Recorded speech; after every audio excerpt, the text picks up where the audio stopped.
You ever look at a product and just feel that it's expensive? You know, brands like Lululemon or Nespresso, they've absolutely mastered more than just making good stuff. They've mastered a kind of advertising that makes us want to pay a premium. Okay, let's dive into this and really unpack the psychology behind that feeling. I mean, it's a totally fair question, right?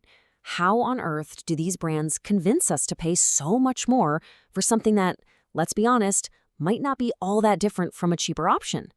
Well, companies have poured billions and billions of dollars into cracking the code of the human brain. And what they found, it isn't magic, not at all. It's a deliberate strategy, and it's built on these timeless principles of human psychology. If you strip away all the logos and the latest fads, you'll actually find the same core ideas being used again and again to create that premium feeling.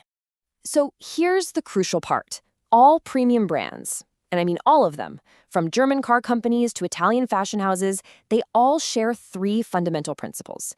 These are like the common denominator that lets them charge higher prices. Let's break them down.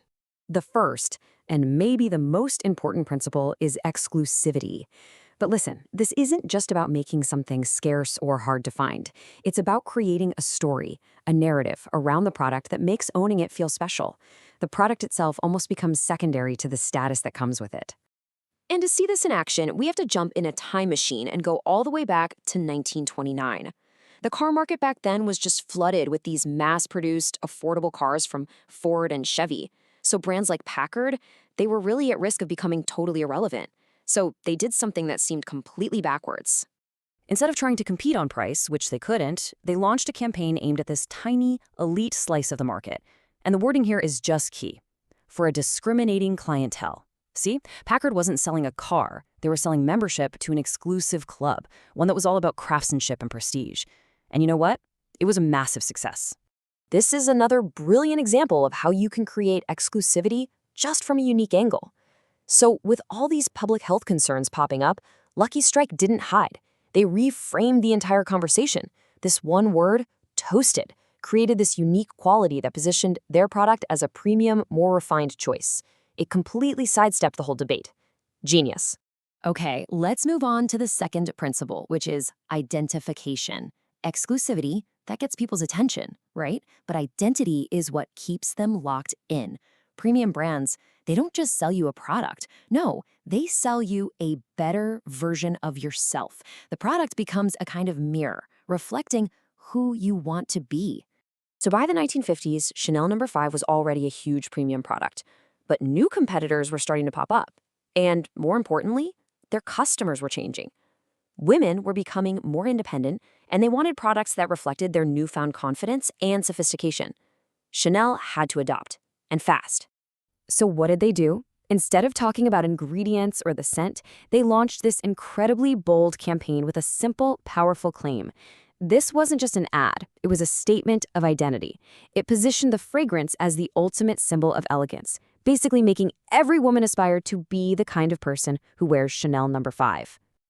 And that brings us to our third principle, storytelling. Think of it like this.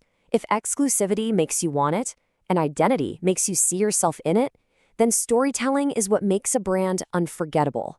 It turns a simple purchase into a real experience, one that's packed with emotion and meaning. Back in the mid-2000s, Nespresso had a classic problem. Coffee was everywhere, and espresso machines were becoming pretty common. So how do you make a product that's basically a commodity feel like a luxury experience? Well, they understood they weren't just selling coffee. They needed to sell a story. And their solution? George Clooney. He wasn't just some celebrity spokesperson. He was the literal embodiment of that sophisticated, discerning lifestyle Nespresso wanted to project. And that slogan, "What else?" it just reinforces the whole idea. It implies that for people who appreciate the finer things in life, there is simply no other choice. Okay, so these principles are clearly timeless. But how do they work today, right? What used to be on billboards and TV commercials is now happening all over our social media feeds. And modern premium brands are using the exact same playbook, they just have new tools to work with. Take a look at Lululemon. For them, exclusivity isn't about limited stock. It's about curated experiences, like their exclusive Sweat Life Ambassador program. The identity, owning their gear, is a signal that you're a mindful high performer. And the storytelling? Well, their ads aren't really ads at all. They're like these little mini documentaries that feature real athletes telling a story their customers aspire to live. Or look at a streetwear brand like Represent. They build exclusivity directly into their model with these limited product drops. Once an item sells out, that's it. It's gone for good. Their identity is super focused on a very specific niche, and their storytelling is so powerful because the founders are the brand. They live the lifestyle in their social ads, which creates this authentic narrative that customers just want to be a part of.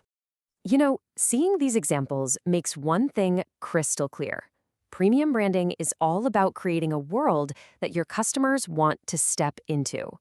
So how can you actually apply this? Well, here's a simple 3-step framework to take these principles from just theory to real action.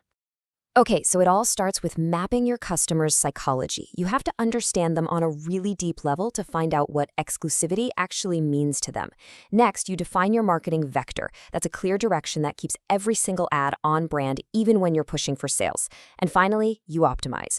But you don't just track sales, you track brand building metrics, things like video retention, to see if your story is actually connecting with people. So, if you take anything away from this explainer, let it be this. This is the core logic right here. Exclusivity creates desire. Identity creates that personal connection, and storytelling creates a lasting memory. When you put all 3 of those together, you create a brand that people don't just buy from, they believe in. And that leaves us with one final question to think about. Whether you're building a brand yourself or just trying to be a more aware consumer, what world is a brand creating for its customers? And really, why would anyone care enough to want to be a part of it?